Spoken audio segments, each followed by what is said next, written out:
may pangakit na taglay, maginhawa't di maalinsangan. Nakahalina kung pagmasdan, Kalesa ay pambayang sasakyan.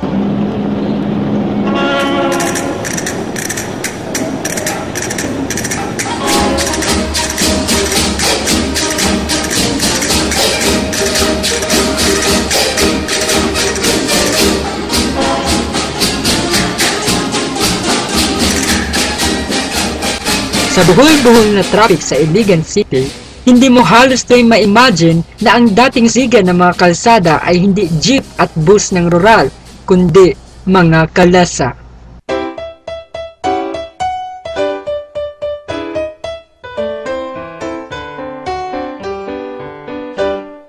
Kalesa'y may pang... Ngunit sa paglipas ng panahon sa paghanap ng mabilis na transportasyon, tila nasipa sa lansangan ang mga kalesa. Ngayon, pasulpot-sulpot na lang ito makikita sa pook ng Mindanao. Pero kung gusto nyong makita ng marami-raming kalesa, sugod sa Iligan City. Subukin mang sakyan ito.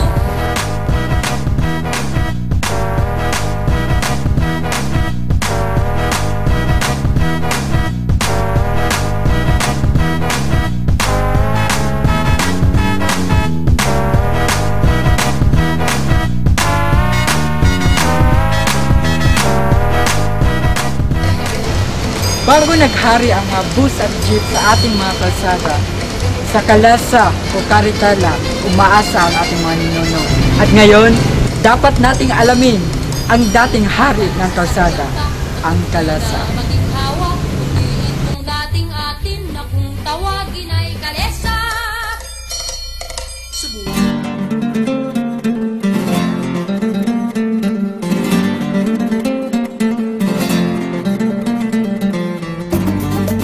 Salitang Kastila, ang kalesa ng ibig sabihin gulong na hinihila ng kabayo na minamantuman ng kutsero. Ang kalesa o karatela ay gawa sa kahoy palibhasa yari sa Gemalina. Ang kalesa ay mayroong dalawang hilerang upuan. Ito ay pwedeng maglaman ng 4 na pasahero. Ang kutsero naman ay maaaring umupo sa posisyon kung saan malapit naman sa puwet ng kabayo. Ang kalesa sa Iligan City ay may 2 gulong. Meron itong balde na yari sa guma na siyang sumasalo ng dumi ng kabayo.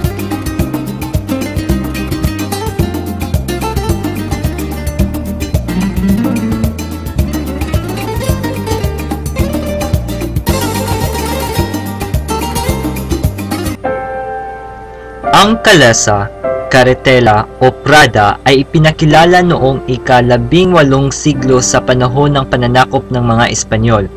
Ito ang naging pangunahing transportasyon sa Pilipinas sa pamamagitan ng Acapulco-Manila Trade o Galleon Trade na siyang nag-uugnay ng kalakalan ng Pilipinas mula sa iba't ibang parte ng mundo na nagbigay daan ng paggamit ng kalesa sa bansa. Nagmula ito sa mga barkong naglalayag galing sa Europa na siyang nagdadala ng kabayo dito sa bansa.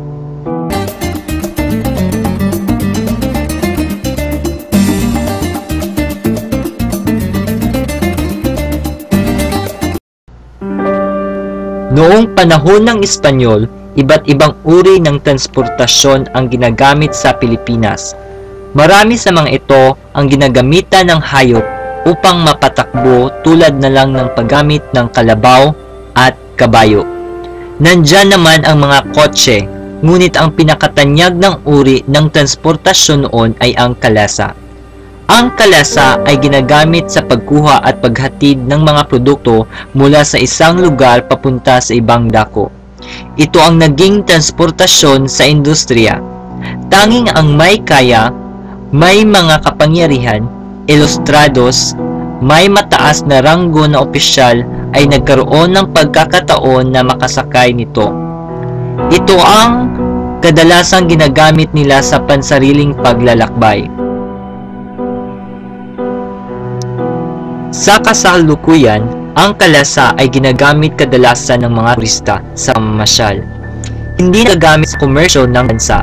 Dagdag pa rito, ang kalesa ngayon pansalo na lamang sa di inaasahang pangyayari, tulad ng traffic, umuulan, o walang masasakyan.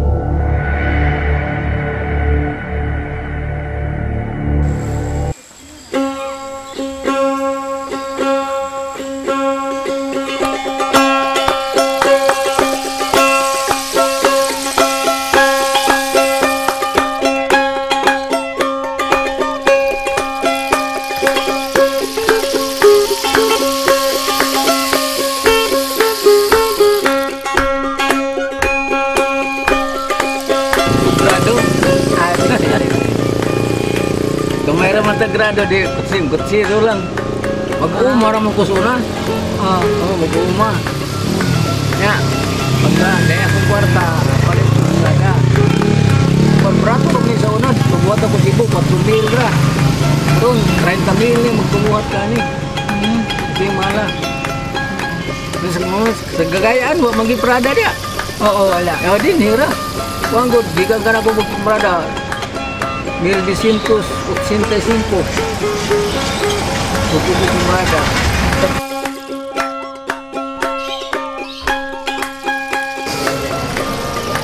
Sa ako paminaw, parihara. Sa akong tanaw, parihara. Nandang lagi kami kalainan. Ang iyang horn siya na kanabang magtingan kanabang horn ba kanang sibato ba? Sumban mo na siya pink. Kami kay tingin. Wala karon. Okay, dapat yan.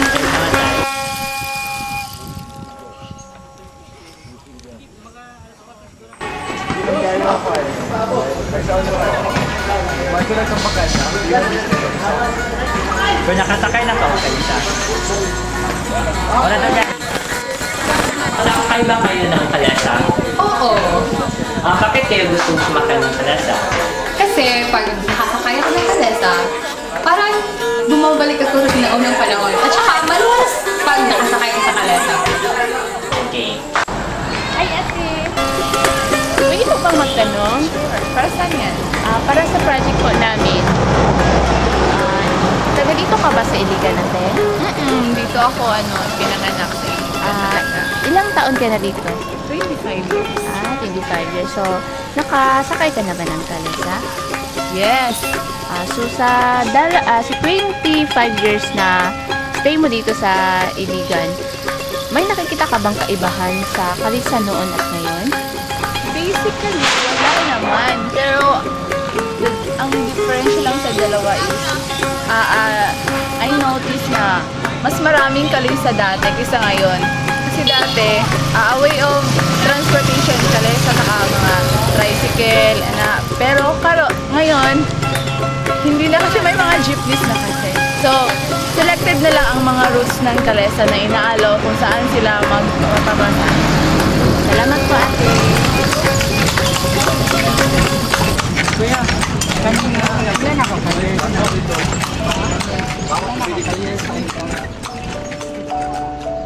May mga naglalarong katanungan sa aking isipan.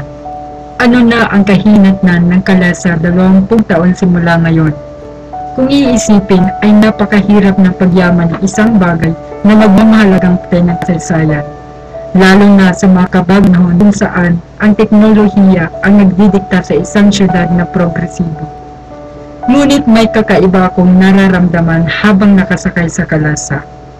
Tila ba may ibinubulong sa akin ang bawat paglagatok ng paa ng kabayo sa aspadong dinadaanan nito. Napakaswerte ko naman at naabutan ko pa ang panahon kung saan ang kalesa ay hindi lamang pang-akit sa bawat turistang dumarating.